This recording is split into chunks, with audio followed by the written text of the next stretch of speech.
नीतीश कुमार ने कभी राजनीतिक गतिविधियों पर, रैलियों पर रोक नहीं लगाई।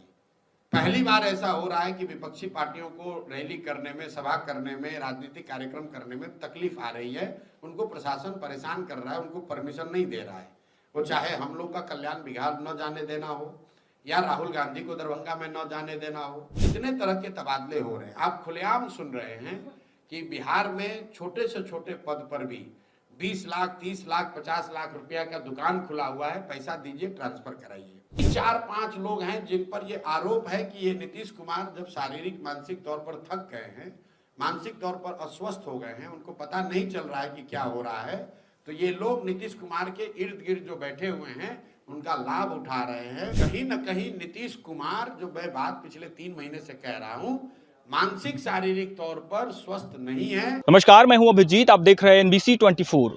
बिहार में विधानसभा चुनाव होने हैं और बिहार विधानसभा चुनाव से ठीक पहले बिहार की सियासत गर्मा गई है। लगातार वार पलटवार किया जा रहा है। देखिए, जनसुराज का सूत्रधार प्रशांत किशोर इन दिनों बिहार बदलाव यात्रा पर है और बिहार बदलाव यात्रा से ही बिहार सरकार हो या केंद्र सरकार हो या नेता प्रतिपक्ष तेजस्वी यादव हो, इन तमाम नेताओं पर जो है प्रशांत किशोर हमला कर रहे हैं। और अब सीधे तौर पर बिहार के मुख्यमंत्री नीतीश कुमार पर प्रशांत किशोर ने हमला बोला। देखिए किस तरीके से प्रशांत किशोर साफ तौर पे कह रहे हैं कि बिहार सरकार के द्वारा जो सरकारी निर्णय लिए जा रहे हैं, जो तबादले हो रहे हैं अफसरों का, जो आयोग गठित हो रहा है, उसमें नीतीश कुमार सीधे तौर पे शामिल नहीं है। नीतीश कुमार बस दस्तखत कर रहे हैं। नीतीश कुमार के जो साथ 2-4 IAS रह रहे हैं, 2-4 जो नेता रह रहे हैं, वो बिहार की सरकार चला रहे हैं। यानी नीतीश कुमार वो सीधे तौर पे वो कह रहे हैं कि जो उनके साथ 2-4 लोग रह रहे हैं, वो नीतीश कुमार को जो कह रहे हैं कि नीतीश कुमार मानसिक रूप से बीमार हो चुके हैं, अब साफ ये दिख रहा है। क्योंकि जिस तरीके से बिहार सरकार के द्वारा निर्णय लिया जा रहा है, जिस तरीके से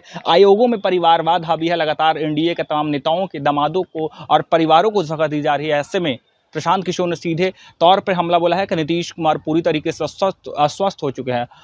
तो वहीं दूसरी तरफ उन्होंने कहा कि नीतीश कुमार के 20 वर्षों के कार्यकाल पर भी अब सवाल उठ रहा है कि नीतीश कुमार जिस तरीके से बिहार में 20 साल काम किया, वैसे में अब जिस तरीके से जब नीतीश कुमार के इर्द गिर्द 2-4 लोग सरकार चला रहे हैं, तब विपक्ष के नेताओं को बिहार में अब रैली करने से, सभा करने से रोका जा रहा है। ये पहली बार है जब नीतीश के कार्यकाल में विपक्ष के नेताओं को रोका जा रहा है।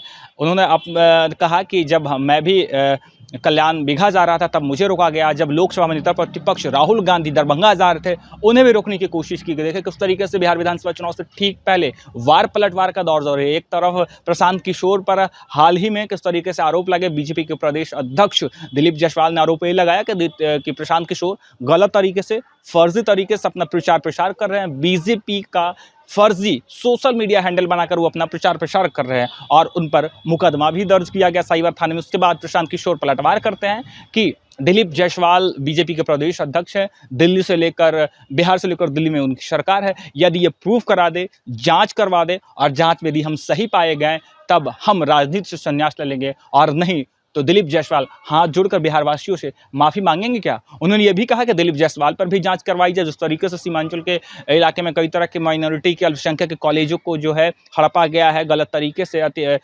दिलीप जायसवाल उस पर कब्जा किए हैं, इस पर भी जांच की उन्होंने बात की। देखिए किस तरीके से उन्होंने कहा कि अशोक चौधरी हुए तमाम जो नेता उनके इर्द गिर्द नीतीश कुमार के साथ रहते हैं, वो नीतीश कुमार को मानसिक रूप से बीमार कर रहे हैं और नीतीश कुमार से जबरदस्ती साइन करवाकर, हस्ताक्षर करवाकर बिहार की सरकार चलवा रहे हैं। नहीं, ये तो देखिए, जितने ये आयोगों का गठन हो रहा है या तबादले हो रहे हैं या सरकारी निर्णय हो रहे हैं, उसमें एक बात बिल्कुल साफ है कि कहीं ना कहीं नीतीश कुमार उसमें, उन निर्णयों में शामिल नहीं है, वो सिर्फ दस्तखत कर रहे हैं। क्योंकि ये सब कुछ नीतीश कुमार जी की जो 20 साल की राजनीति करने की शैली रही है, जो राजनीति और सरकार चलाने का उनका तरीका है, उससे उलट हो रहा है। नीतीश कुमार ने कभी राजनीतिक गतिविधियों पर, रैलियों पर रोक नहीं लगाई।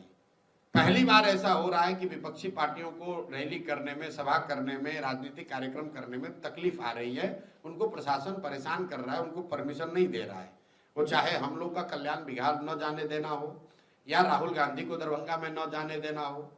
दूसरी बात, जितने तरह के तबादले हो रहे हैं, आप खुलेआम सुन रहे हैं कि बिहार में छोटे से छोटे पद पर भी 20 लाख, 30 लाख, 50 लाख रुपया का दुकान खुला हुआ है, पैसा दीजिए, ट्रांसफर कराइए।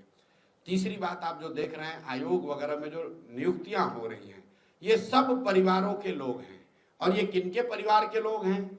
वही 4-5 लोग हैं जिन पर ये आरोप है कि ये नीतीश कुमार जब शारीरिक मानसिक तौर पर थक गए हैं, मानसिक तौर पर अस्वस्थ हो गए हैं, उनको पता नहीं चल रहा है कि क्या हो रहा है, तो ये लोग नीतीश कुमार के इर्द गिर्द जो बैठे हुए हैं उनका लाभ उठा रहे हैं और अपना हित साध रहे हैं, पैसा लूट रहे हैं, अपने परिवार को के लोगों को इन जगहों पर भेज रहे हैं।